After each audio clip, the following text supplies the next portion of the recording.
Hi guys! Welcome to my YouTube channel po. Kung bago ka pa lang po sa aking channel, please do not forget to subscribe, like, and share para po lagi po kayong updated sa ating mga videos. Ngayon, pag-uusapan po natin ay parati pong tinatanong ng ating mga SSS pensioners po kung sino-sino po ba ang pwedeng mag-comply ng ACOP or Annual Confirmation of Pensioner. Ito po, okay?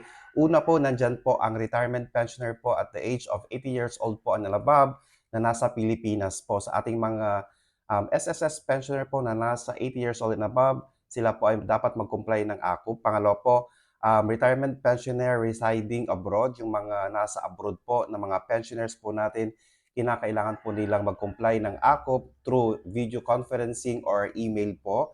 Pangatlo is total disability pensioner. So kinakailangan po nilang mag-comply dito sa ACOP na to. Pang-apat po, nandyan ang surviving spouse po natin. Okay? So kinakailangan po mag-comply ng ACOP ang ating surviving spouse, pensioner po. Ayan.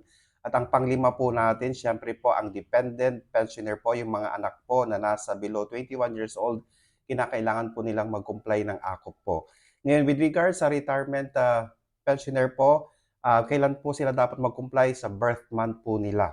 Okay? Sa surviving spouse naman po, dapat po sa birth month po ng deceased member po. Sa total disability pensioner po, sa birth month po ng pensioner po. At yung dependent pensioner po, sa birth month po ng deceased parents po nila.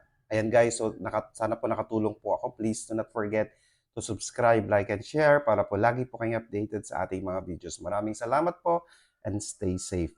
Bye-bye!